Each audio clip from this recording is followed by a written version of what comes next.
एक प्रक्रियेचा भाग म्हणून हा जो उद्घाटनाचा कार्यक्रम आहे त्यासाठी आपल्यामध्ये उपस्थित असलेले पंचायत समितीचे विस्तार अधिकारी श्री स्वामीसाहेब, कनिष्ठ महाविद्यालयाचे उपप्राचार्य माझे सहकारी प्राध्यापक प्रशांत गायकवाड सर, व्यासपीठावर उपस्थित अतुल देशमुख सर, मोरे सर, सभागृहात उपस्थित सर्व बंधू आणि भगिनींनो, हा जो प्रशिक्षणाचा कार्यक्रम आहे गेल्या जवळपास 3 वर्षापासून आपण थोडं पेपरला वाचतोय, टी व्हीवर ऐकतोय, NEP म्हणजे न्यू एज्युकेशन पॉलिसी लागू होणार आहे, ज्याला आपण नॅशनल एज्युकेशन पॉलिसी आता म्हणून ओळखलं जातो. देशभर या वेगवेगळ्या टप्प्यामध्ये ही पॉलिसी राबवली जात आहे. आता मी प्रत्यक्षात वरच्या वर्गाशी संबंधित आहे दररोजच्या दररोज, आणि जी आमच्याकडे पॉलिसी NEP इम्प्लिमेंट झालेली आहे.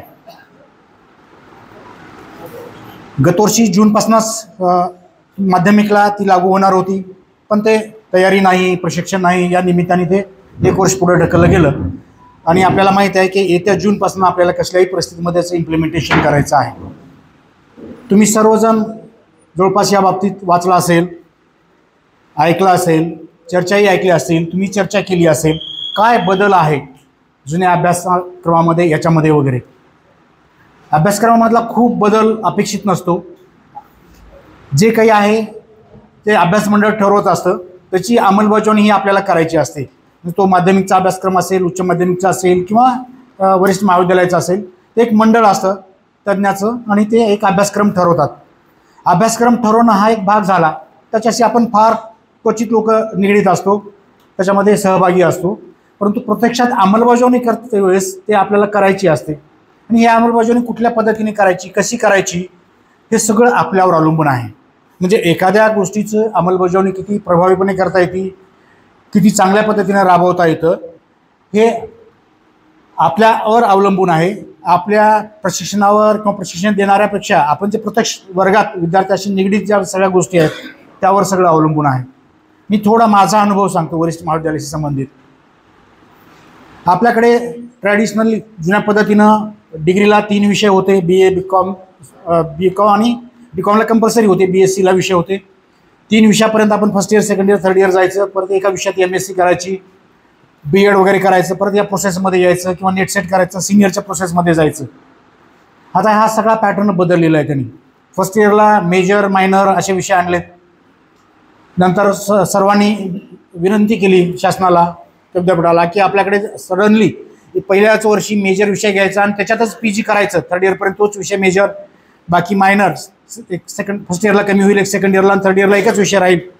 तर त्या मुलाकडे आपल्याकडे मॅच्युरिटी नाही आहे, मुलांना सजगता नाही आहे, त्याबद्दल ज्ञान नाही आहे, किंवा पालक सजग नाहीत किंवा पालकाला त्याबद्दल माहीत नाही. मग विषय निवडते वेळेस आता त्या मुलानं विषय निवडला फर्स्ट इयरला, तर त्या मुलाला पुढच्या टप्प्यामध्ये विषय बदलता येत नाही. इच्छा असो नसो मग त्याला त्या विषयामध्ये थर्ड इयर PG करावं लागेल आणि आवडीचा विषय बाजूला राहील. म्हणून ते टप्पे चेंज केले. फर्स्ट इयरला 3 विषय ठेवले. आता सेकंड इयरला त्यातला एक विषय कमी होईल, एक मेजर एक मायनर होईल, तो मायनर थर्ड इयरला कमी होईल आणि थर्ड इयरला एकच विषय होईल. ही सिस्टीम जवळपास 40 वर्षापूर्वी आपल्याकडे होती आणि मराठवाड्यामध्ये, आणि त्याच्यानंतर ती सगळी बदललेली आहे. बाकी पश्चिम महाराष्ट्र, मुंबई वगैरे त्या पट्ट्यामध्ये आहे. तर आता पहिल्यांदा आपल्याला हे करावं लागेल, माझं असं सगळ्यांना अपील आहे, विनंती आहे, की आपल्याकडे जी मुलं आहेत, शेजारी पाजारी आपले, तुमचे जे माजी विद्यार्थी आहेत, शाळेतनं बाहेर पडलेले, कनिष्ठ महाविद्यालयातनं आता बाहेर पडणार असलेले, त्या मुलांच्या बाबतीत स्कूल कनेक्ट एक प्रोग्राम घेतला होता मध्ये. आम्ही त्यात मर्यादित शाळेपर्यंत, ज्युनियर कॉलेजपर्यंत गेलो, त्यांना ह्या गोष्टी सांगितल्या. यावर्षी सांगावं लागेल, पण तो त्यांचा प्रोग्राम लावा, तुमच्या परीक्षा वगैरे यायला झाल्या की हे सगळं करते वेळेस त्या मुलांना सांगावं लागेल की तुला पुढे काय करायचं आहे, तर तुला हे पर्याय आहेत. आता परवा एक प्रश्न झाला, गेल्या वर्षी BCA AICTEला अटॅच झालं. आपल्याकडच्या मुलांनी परीक्षाच दिली नव्हती. शासनाने विनंती करून दुसऱ्यांदा CETची परीक्षा घेतली, त्यातनंही 50% जागा रिकाम्या राहिल्या. CETची परीक्षा आहे 10 फेब्रुवारीपर्यंत लास्ट डेट होती.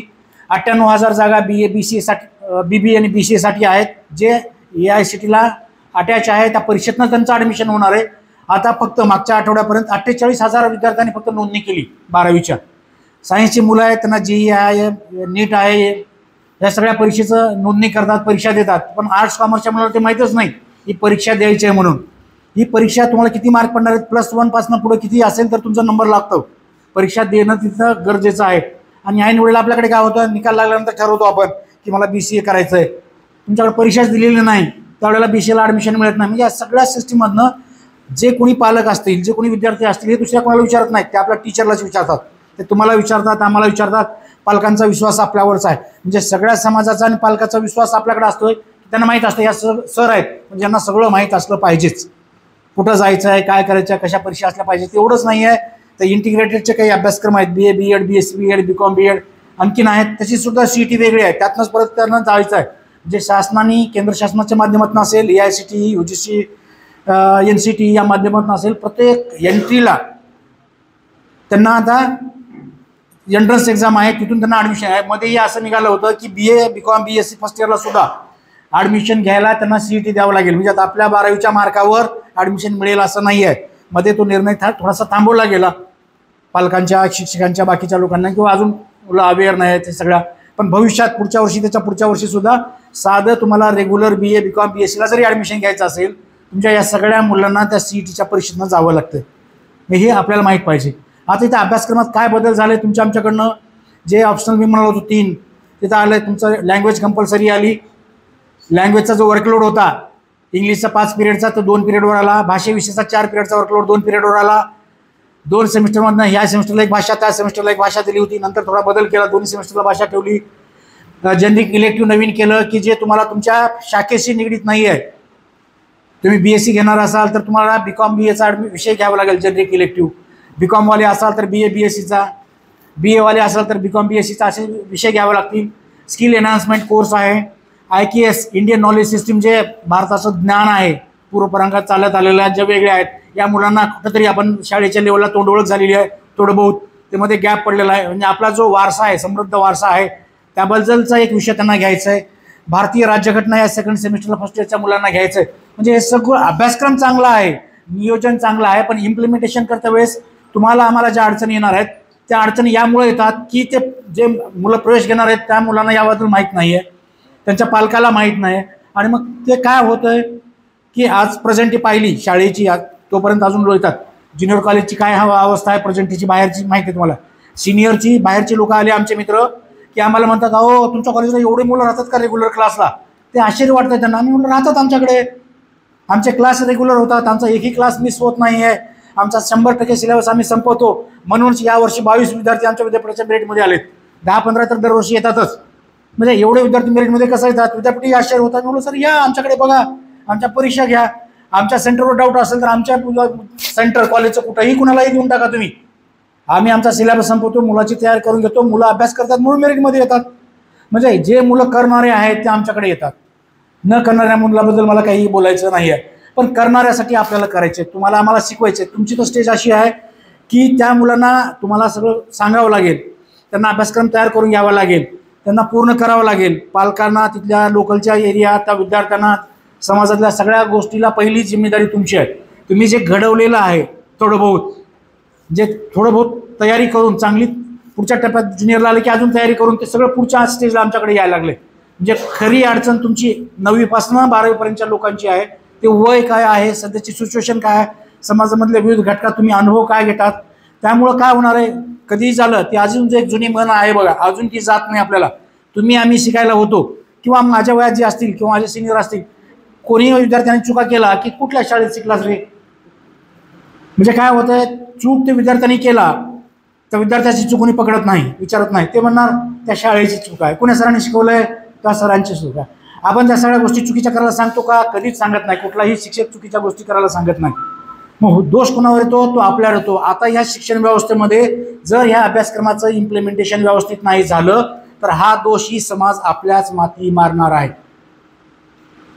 आता सरांनी तो GR सांगितला, माझ्याकडे आज सिनियर कॉलेजच्या 50% जागा रिकाम्या आहेत, शासन परवानगी देत नाही.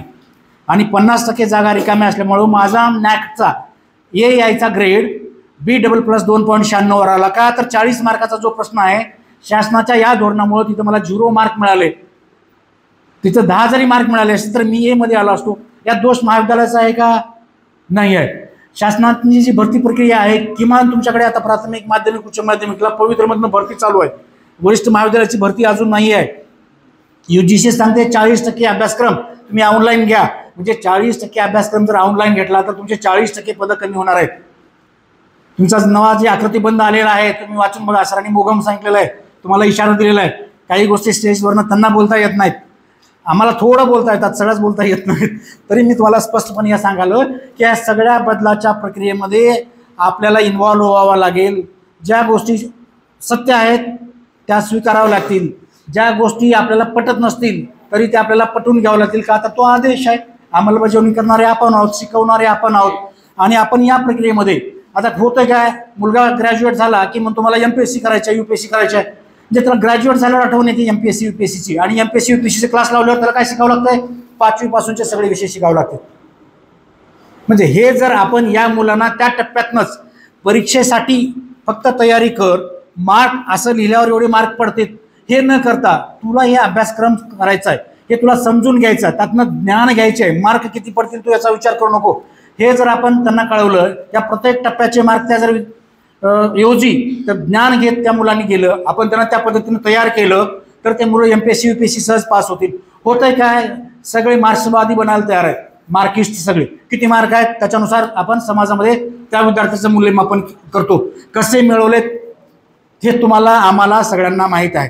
त्यामुळं आता मार्क किती मिळाले, कसे मिळाले ही चर्चा करण्याऐवजी त्या मुलांना ज्ञान किती मिळालं, हे जे न्यू एज्युकेशन पॉलिसी आहे ना त्यातनं हेच घ्यायचं आपल्याला, द्यायचं मुलांना की त्यातनं तू ज्ञान घे, तू ह्यातनं काही स्वतःच अभ्यास कर, तू अभ्यास करून ये, तुझ्या अडीअडचणी विचार, तुला ज्या शंका आहेत त्या आम्ही करतो, आम्ही तुला मार्गदर्शन करतो. म्हणजे सगळा अभ्यासक्रम शिकवावं असं